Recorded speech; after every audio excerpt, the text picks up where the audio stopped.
So I guess like what are some of the sources of the problem? And then I guess advice to the leaders listening in. What what are some small steps we could take right now to help our teams with burnout? That's such a good question. That is such a good question. I would love to have a forum, to answer exactly that question and Mhm. start to bring leaders together to start solutioning.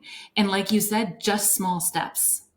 Like, let's start. I mean, we could institutionally say no one answers emails, no one works over the weekends, and the workday is from 9 till 5. That's a big ask. That Mhm. is a big ask in these organizations who are just gunning super hard. Um, so you asked two questions there. What was your first question? Yeah, sorry. I should have separated them. The first one No, that's was okay. what's the source of this burnout? Like, you mentioned it's in Yeah. systems, but where, when you pinpoint it, who's the cause of it or what is the cause of it? Yeah, I think that you've got it. I think there's a whole bunch of external pressure that's going on.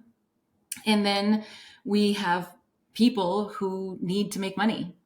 They need to have a job that is meaningful to them where they can bring income into their homes.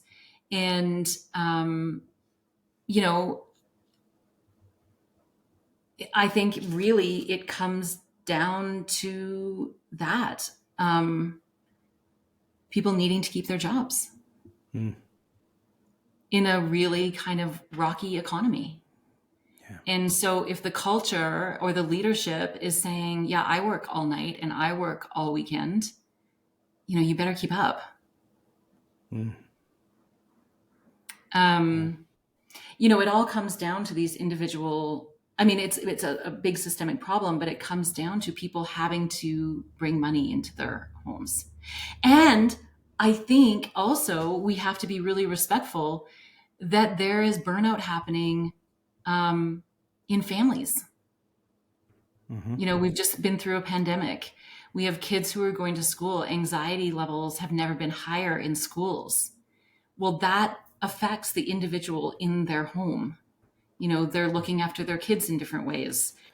Teachers are burnt out. Hmm. There's just so much external force happening right now on people.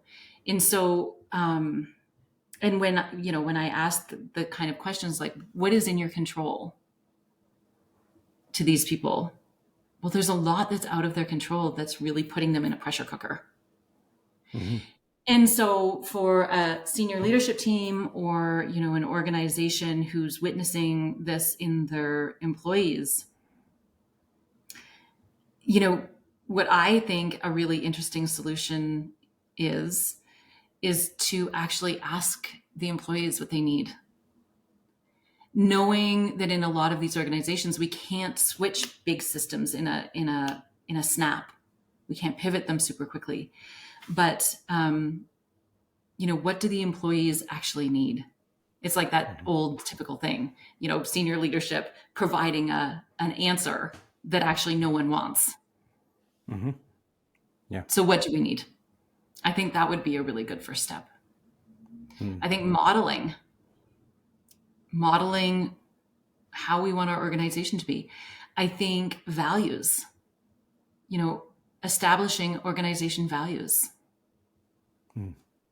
A lot of organizations have values that are on the wall that people kind of sign their name to when they get onboarded into the organization.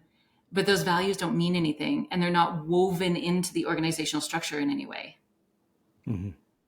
So, if we have a value of integrity in our organization, what does that actually mean?